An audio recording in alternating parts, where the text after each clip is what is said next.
Somebody once said you could take all the money in the world out of the hands of everybody, out of all the wealthy people in the world who are really successful, give it to other people. It wouldn't take too long. Those people would have it back in their hands. It's not because they're manipulative, it's because they have a standard. The reason people don't put themselves in a position to fail, the reason people aren't patient, is they value other people's opinions too much. You have to monitor your self-talk. Monitor your self-talk. If you go around tell people, oh, I have a horrible memory, I'm not smart enough, I'm getting too old, fill in the blank. Take those 3 magic words and live them. Raise your standard.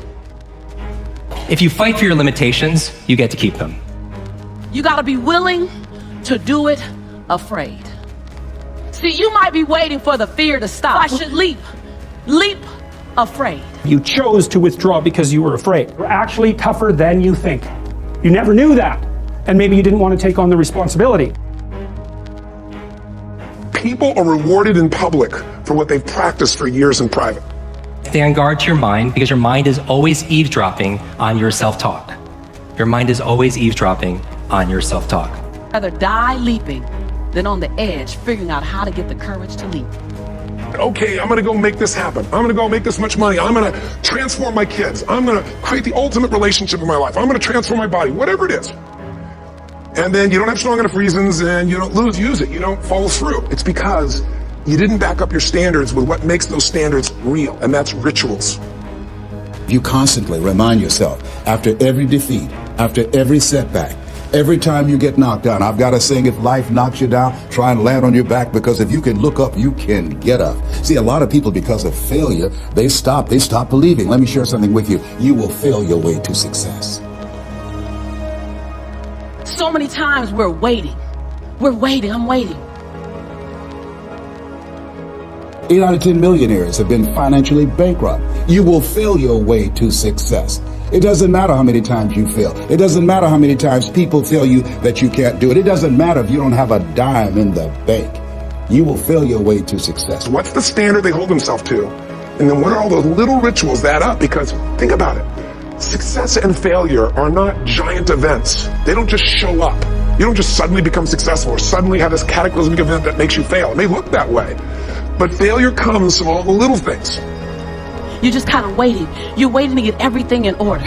You're waiting so that everything is in you, it's together. You're waiting to not be afraid. You're waiting to have the courage. You're waiting to have all the money. You're waiting. You've got 5 seconds, and that's it. Today, 5 seconds gone. Talk yourself out of it. It's failure to make the call. It's failure to check the books. It's failure to say, I'm sorry. All the results in your life are coming from your rituals. Rituals define us. Knowing that you're never going to feel like doing all the work that it takes to have this business be everything that it possibly could. And all those little failures day after day come together until one day some cataclysmic event happens and you blame that. That event happened because you missed all the little stuff. And when you want to do it right and you want to wait till you're not afraid and you want to wait till you have it all together, oh, you made it about you. Again. See, Nelson Mandela did it. He just did it not knowing if it were right. Mahatma Gandhi just did it not knowing if it were right. Mother Teresa just did it not looking for affirmation or confirmation. Is this right? Martin Luther King did it not even knowing if it would happen before his life ended. What are you waiting on? Are you willing to do it afraid? Are you willing to do it knowing that you got so much work to do to get it better, to get it more perfect? But are you willing to do it inside your imperfection? Do you realize that in your imperfection, you're perfect for the job? Little bite-sized steps. Little things you do each day that after you do them, you get so much momentum that it's easy to succeed. You're not overwhelmed. You have these victory day after day after day on little things. The brain is going to screw you over. The brain is going to go into autopilot. The brain is going to tell you it doesn't feel like doing things.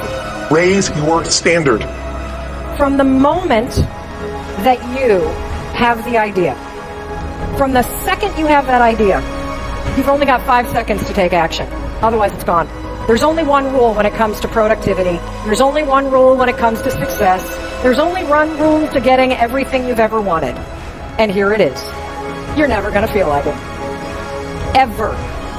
In any area of your life that you don't have what you want, whether it's the amount of money, the amount of people on your team, the amount of sales, the amount of trips for your family, if you only did the things that you don't feel like doing, you'd have everything you've ever wanted.